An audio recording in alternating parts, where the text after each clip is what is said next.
Hey everybody out in VCE land, it's Matt and I'm back, and I know it's been a good long while, but I'm finally here to do another George Harrison album review. And it's like I said, I just hadn't been in the mood to make videos for a while, but I'm finally back. We've got two Harrison albums to go.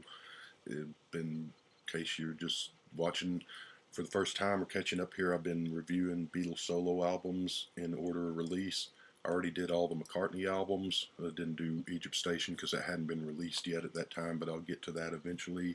Now I'm doing the George albums, got two albums to go, and after that we'll get to John and Ringo, God willing, in time. So where we are now, we are at November 2nd of 1987, and Cloud 9 came out. This was a critical hit, a fan hit, and a commercial hit. It went to number 8 in the United States, went to number 10 in the UK, so a very good showing for George, who hadn't really had a critical hit in quite a while when this came out. So the 80s had not been all that great for George commercially, or that good to George, because he had the two albums, Somewhere in England and Gone Troppo, neither of which sold very well, neither of which were very well critically received or even very well received by fans. Neither did very much commercially. You did have the All Those Years Ago was a hit, but that was more due to circumstances of the situation with John Lennon than but for that, which unfortunately kind of sounds bad to say, but for that, George would probably have not had any hits in the 80s up to this point. And this album, like I said, went all the way to 8 in the U.S., and it also had a number one single, which is to this point the last number one solo Beatles single. Paul, of course, got a number one album here last year and broke a long drought, but no solo Beatle number one hits in 32 years, unfortunately, and George had the last one, and we'll get to that. So, yeah, a lot of people seem to rate this very highly. A lot of people rate this as like their second favorite George album. Pretty much everyone, All Things Must Pass, is number one, but I've seen quite a few people where this is their second favorite. For me, I do like the album. I mean, I won't keep you in suspense or anything, but I would rank several of his albums. I would rank above this. Of course, All Things and Living in the Material World, Wonderwall, the self-titled George Harrison album, and the 33 and a Third. I would probably rank above this. But I like this album. I think that what kind of detracts from it for me is this came out in '87. In my opinion, music after '85 started to decline and really hasn't bounced back yet. At this point, I don't know if it ever will. But you got the good '80s sound, you got the bad '80s sound, and this has got a lot of that bad '80s production slathered all over it here and there. So it is the album's still good enough to overcome that in the big picture, but you do have it's pretty dated in a way that a lot of his other albums are not. But it's certainly better than his other two '80s albums, which, even though they have their moments, were not George's peak by any means. So you've also got a very '80s dated '80s cover here. I don't know if George was took the picture and then went off and did a guest starring role on Miami Vice or something. That's what it looks like. It is kind of cool that he has his old guitar from 1961 there, but otherwise, then you got the back of the album, which has just the guitar and a chair and I guess one of George's coats or whatever wrapped around the guitar. Song track listing. You got your inner sleeve, which there's Miami Vice George again with the dramatic clouds behind him. And here's just pictures of some of the people on the album. You got Ringo, Eric Clapton, Elton John, I don't know, whoever these other people are. So you got that. But the good news is that having not made an album in a while and having come back, George seems really to have to really be enjoying himself here and had looks like he had a lot of fun making this album and did it because he wanted to and got into it and had a blast doing it. Some of the lyrics are a little downbeat here and there, but it's overall a happy, upbeat in the whole record. And so I remember when this came out, George was on a radio show called Rockline that used to be where you could call in and talk to. They'd have different musicians on there. I don't know if it ran every week or every month or whatever. And I remember listening to that. I was in my car going home, so nobody had cell phones in those days. So unfortunately, I couldn't call and talk to him. But I did get to listen to it, and he seemed very, very happy and very pleased with this album, and seemed to be in a good place. So that's great. I think that, and this is a theory that I've talked about on some of the earlier George reviews with some of the other albums that were seen as not so, some of us perceived as lesser albums like Dark Horse, Extra Texture, and things like that, even though those too have their moments, but that those came out in the 70s in the time when it was still just basically right after the Beatles, and George had been making an album a year or more since he was 19, and I think he just felt obligated to yeah, to make music even when he didn't want to. In some of those cases, it could have been that he was contractually obligated, but I think he just thought, I'm a musician, I make records, and what else am I going to do? So it's time to make a record, even though I'm not really in the mood to. And so some of those albums probably suffered because of that. And so I think that even into the 80s with Gone Troppo and Somewhere in England, but I think 82, 83, he finally figured out that, hey, if I'm not in the mood to make a record, I'm not going to make a record. And when and if I do feel like making one, I'll make one then. And so that's why there's a 5-year gap. Just my theory, I could be totally wrong, and that's why he was re-energized and into it when he came back to this and did it for all the right reasons. In between, I guess he just went off and did the film production, and he loved the race car stuff and gardening and all that stuff, and maybe he just chased Olivia around his big ass house in England and counted his money. I don't know what he did for the 5 years there, but he pretty much just sort of disappeared in the early 80s, and I remember thinking, I don't know when or if he's ever going to make another record, and I figured if he did, it'd probably just be something so-so like Somewhere in England type record. So it was a nice surprise to have a good solid record. But like I said, it does have a downside to me, and a lot of this sounds very dated now with that 80s production. But there's enough good stuff here to sort of even out and still shine through. I also like the fact on this record that there is several, poppy, good rockin', radio-friendly crowd pleaser songs, and there's also a good mix of just sort of album cut or deeper, more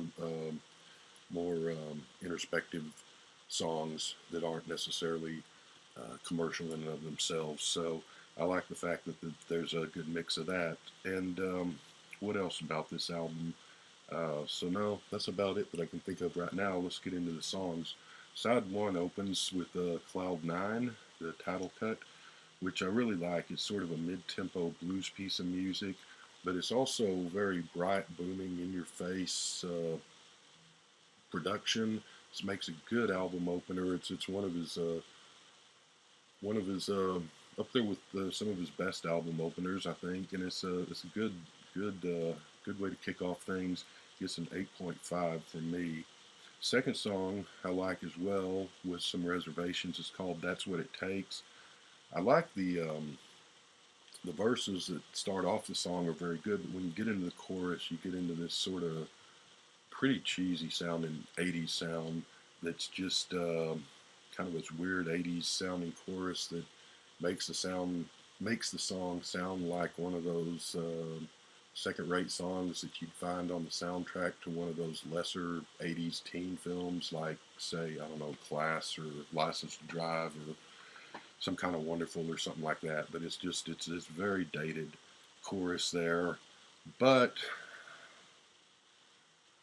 even though it's kind of cheesy sounding now, I don't remember that it was particularly cheesy sounding in '87 or not, because everything sounded like that. But Um, it is now, but the song still works enough that I'm going to give it an 8. And I'll pause here to comment that a lot of great slide guitar playing on this album from George throughout, and he's a very good voice, which wasn't always the case on some of his earlier albums, Dark Horse and parts of Extra Texture and so forth. So good voice, good guitar playing. That's what it takes. I guess I'll give it an 8. Probably ranking it a little high there, but I'll go with an 8. Fish in the Sand is a number 3 song. Very catchy. Just a nice kind of groove to it. I really like it. I'm going to give that an 8.5. Then we go to Just for Today, which again, nice slide guitar, which is quite affecting and adds to the emotional depth of the song. Just sort of a song of loneliness or yearning, of sort of a lonely moan, hang on and make it through the day, and we'll see where we are tomorrow type feel to it. Kind of almost like George trying to do Long and Winding Road, I guess. Doesn't sound anything like that song, but in spirit, I think. And it's not the most upbeat or happy. You're not going to put that on at a party, but it's still a really good song. I'm going to give it 8.5 for Just for Today, which I believe, I could be wrong on that. I think that might have been one of the singles, but I don't remember. Or no, that's not. This Is Love was one of the singles, which apparently, don't know if it came out in the U.S., but it was a single in England, and it didn't do so well. It only got to number 55. I do love the chorus, the La La La La Love chorus. Could do without some of the 80s production again on it, but the song just sounds dated nowadays, but still, despite that, if you can look past that, it holds up. I'm going to give This Is Love an 8. It's a pretty good song. Then we get to maybe my favorite song on the album, When We Was Fab, which of course was George's tribute to the Beatles, with a little bit of cynicism because George being George, you're always going to get that. They give the song a 10. It only went to number 23 US and 25 in England, which is a shame. Probably some crap like Whitney Houston or Huey Lewis had the top spot. Who knows? But Music by 87 was pretty dire.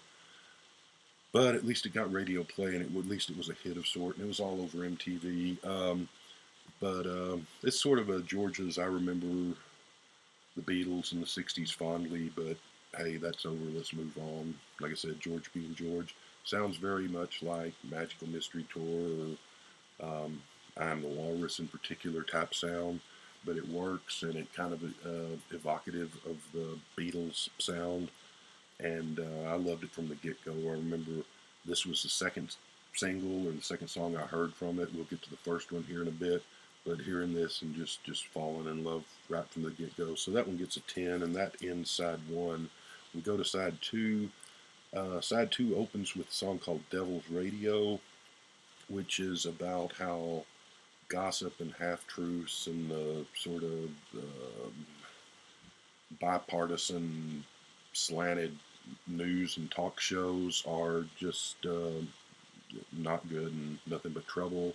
And that's in 1987. Imagine if he was around today, because the situation's only gotten worse on all those fronts. But it's probably the most rocking track of the album so far.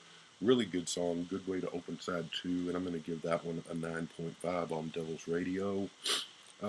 Second song is Someplace Else. This is nice, sort of middle of the road, I guess, ballad, but it's a little downbeat, but it's truly heartfelt.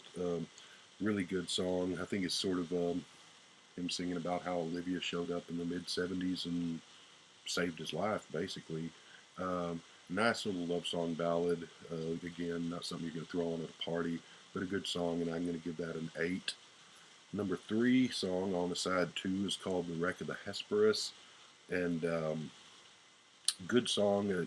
Points for mentioning Big Bill Broonzy, one of my favorite old blues singers, who was a big favorite of George and quite a few of the British Rolling Stones and Eric Clapton and so forth were big Bill Broonzy fans, big Bill Broonzy fans. I always liked him. He died in 1958, so he actually toured England, and I think that I read somewhere, I don't know if George saw him in concert, but I think a couple of the Rolling Stones and maybe Eric Clapton or Jeff Beck or some of those guys actually got to see him in concert when they would have been, in their teenage years. But yeah, I'm going to give this song an 8.4. I really like it. The Wreck of the Hesperus, if you don't know, is an old poem by Henry Wadsworth Longfellow from like the 1840s. Really cool poem. Go check it out sometime. It's pretty easy to read and comprehend. It's not that long. It's a captain of a ship, and he is warned not to go to sea because there might be a hurricane or bad weather, and he goes anywhere, and he takes his daughter, which is you know, doubly dumb. A hurricane comes and he ties his daughter to the ship's mast so that she will be safe, and he ends up dying. And the ship ends up crashing into the into rocks out there in Boston Bay or somewhere out there on the East Coast. It's actually based on true events, and the ship sinks, and then next day some people see the mast floating around with the dead daughter still tied to it. Not the most cheerful poem, but worth like looking up and reading. I don't know that this the lyrics of this song. I'm not really sure what they've got to do with that poem, but it's a good song anyway. An 8.4. Number four, we get to the weakest song, in my opinion, on the album, Breath Away from Heaven.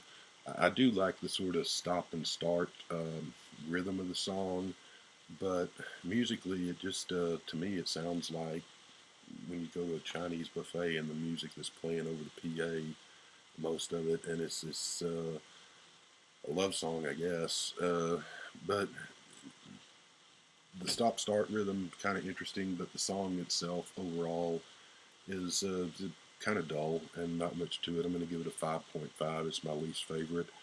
And then we get to the closer, Got My Mind Set on You, the number one hit, the big hit on the album. I remember really liking this when I heard it on the radio in '87. Of course, this was the one that came out before When We Was Fab. I was kind of disappointed to find out that he didn't write it. He wrote everything else on the album, he or co-wrote or wrote, but and I have heard the original, but it's been so long that I forget how it goes. I think it's a song from like the early '60s, if I'm not mistaken. Could be wrong on that. But it also became one of those songs that got overplayed, and over the years, I kind of dulled the impact of it for me. But having listened to this album a few times for this review, and I hadn't heard it in quite a while, um, and I think I've actually heard it on the Beatles channel a few times, and it was one of those like I've heard this a million times and just switched the channel. But haven't sat down and paid attention for the first time in years. It really is a big, bright, booming production. I love the big boom, boom beat drums on it. I guess that's Ringo. I'm not sure. George and great voice again. Just a very upbeat, happy. Probably George's most upbeat song in his solo career, or at least since something like say "Blow Away." Just sounds like he's having fun, and it's even though it's overplayed, I'm still going to give it a 10. I also have a couple, two or three or three bonus tracks which were on the CD later, and which were around this time. Shanghai Surprise was a song for a film that he produced, Handmade Films produced, that starred Sean Penn and Madonna when they were married. I had worked at a movie theater back in those days, and we had a trailer for that movie, but we never actually got the movie. And I know it was got terrible reviews, and supposed to be just an awful movie. I've never seen it, but the song is George and another girl, not another girl, George and a girl singing a duet. Fun song. I'm going to give it an 8. Zigzag is a fun song too. It was a flip side. It's like an old 20s Cab Calloway, Minnie the Moocher type song. Basically, the lyrics are zigzag, zigzag. That's all George sings, but you've got this sort of big band 20s sounding music with the trumpets and all of that. It's a fun song. I'm going to give it a 7.5. The only reason I don't rank it a little higher is that the bottom track, the, the basic track, it just gets as pretty repetitive throughout the song. But then you have the trumpets and the cornets and stuff weaving in and out of it that makes it interesting. But it's a fun song. It's think of Honey Pie on the White Album, or When I'm 64, that type of thing, but even more of a 20s feel. And then another one that was a flip side was Leia's Head, which is a nice and breezy song. I'm going to give that a 7. Uh, overall on this album, I'm going to go an 8. And so, yeah, pretty good album. And we will be back with George's final album. And hopefully, it won't take me 3 months to get to it.